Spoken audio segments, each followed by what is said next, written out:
Assalomu alaykum hurmatli tinglovchilar. Bugun sizlar bilan Keska Paket Tracer dasturida tarmoq qurilmalarida dastlabki xavfsizlik sozlamalarini o'rganamiz.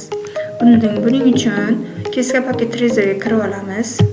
Mana Keska Paket Tracer oynasi va bunda server, router, kompyuter, kabel hammasi mavjud hisoblanadi.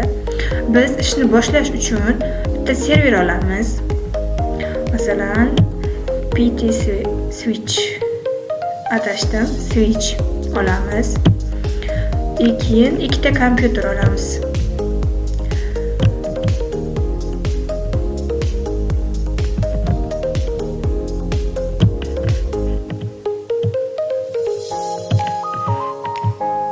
Va bularni mana shu kabelda ulaymiz. Kompyuterdan switchga. Va o'zi to'g'ri ulansa, yashil bo'lib turadi. Noto'g'ri ulansa, qizil bo'lib qoladi. Uladik. Endi kompyuterlarga IP manzil beramiz. Buning uchun kompyuter ustiga bosib, desktop tugmaga kiramiz va IP configuration ga kiramiz. Bunda IP ni yozamiz. 192.168.1.1. Mana IP manzil berdik. Endi bundan chiqamiz. Ikkinchi kompyuter ham xuddi shunday ishni bajaramiz. Desktop, IP configuration va IP manzil 192.168.1.2. Mana bunga ham berdik. Endi switchga kiramiz. Switchga dastlabki xavfsizlik sozlamalar buyrug'ini berish uchun switchda CLI tugmasiga kiramiz va bir marta enter tugmasini bosib yuboramiz. Keyin switch ishlaydi. Enter tugmasini bosgandan keyin enable deymiz. Enable yozamiz. Ya'ni buyruqni boshlashdan oldin enable kiritamiz. Enable yozdik. Enter mana. Endi buyruq kiritsak bo'ladi.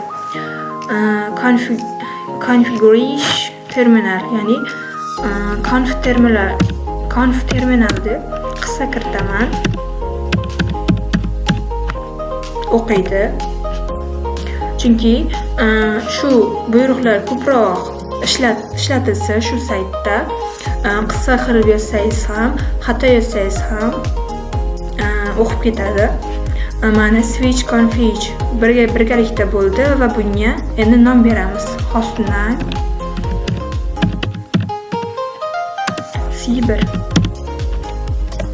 Mana C1 nom berdik.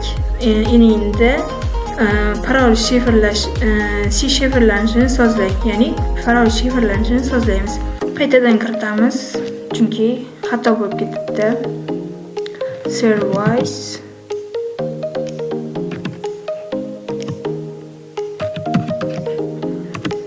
password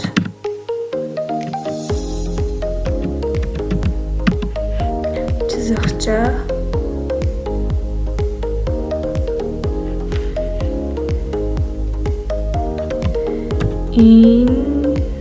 inscription ekan.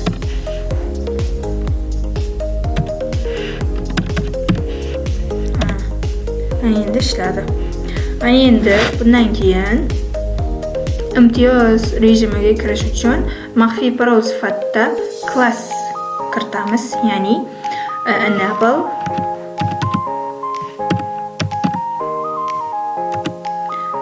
secret class. Mana enable secret class kirityapmiz. Class kiritdik. Keyin qurilmaga kirishda kiruvchi ogohlantiruvchi xabar beradigan so'zlama kiritamiz. Bunda banner, mod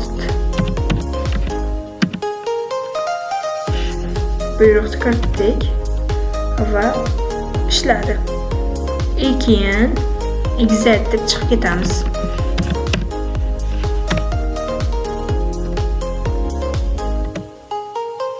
bundan ham chiqamiz. Exit.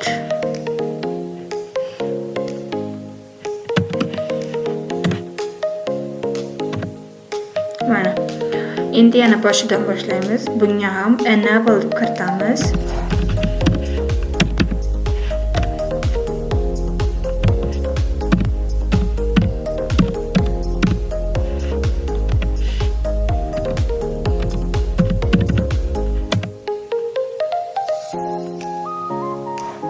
Burada yozgandan keyin enable yozib, passwordga class kiritdik, chunki boshida class kiritganimiz uchun class kiritdik.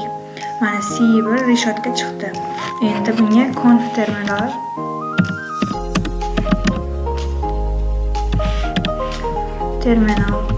buyrug'ini beramiz. Mana buni ham ulab oldik. Undan keyin interface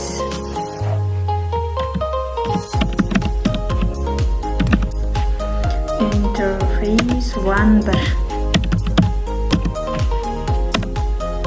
hop config IP chiqdi, ya'ni IP address kiritamiz. IP address voy kiritgan IP masalan kiritamiz 192.118.1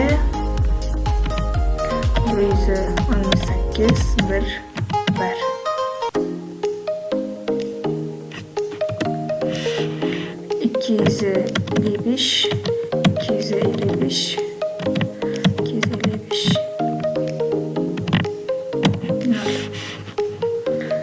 kiritib oldik. Endi no shutdown shu buyruqni ham kiritdik. Mana bu ham ishladi. Exit deb chiqamiz.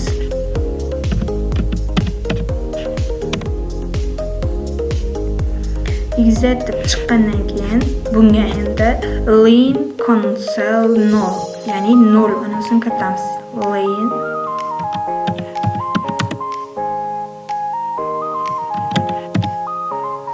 console null. Mana config len birgalikda bo'ldi. Endi password kiritgan parolimiz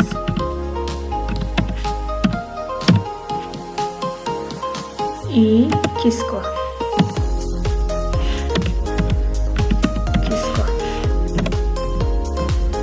ishladi.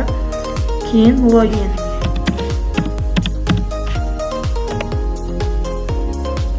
so'ngra login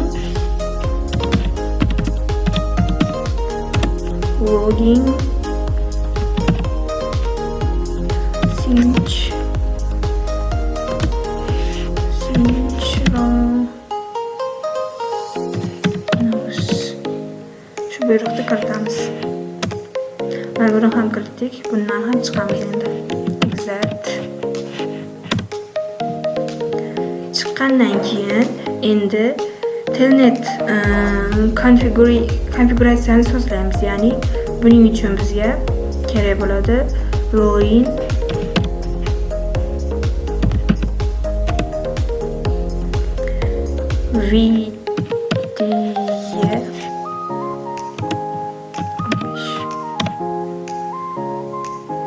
mana sozlayapmiz. Password bunga ham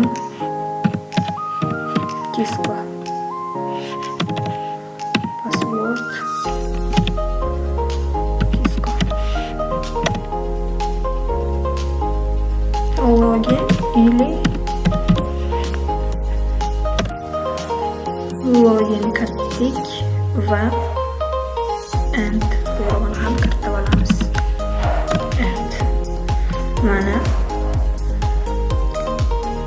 bo'ldi. Bunda xavfsizlikni, ya'ni tarmoqni dastlabki qurilmalarning xavfsizlik sozlamalarini o'rgandik va parol oxiriga yetdi. Endi bundan chiqib turamiz va bunga kirib command promptga kirib ping IP'ni kiritamiz. 192 168 1 ishlasini tekshiramiz endi. Bunda ishladi. Endi bunisiga kirib ko'raylik. Ping 192 168 1 2. Bunda ham ishlashini ko'raylik. Bunda ham ishladi. Mana endi xat kiritamiz.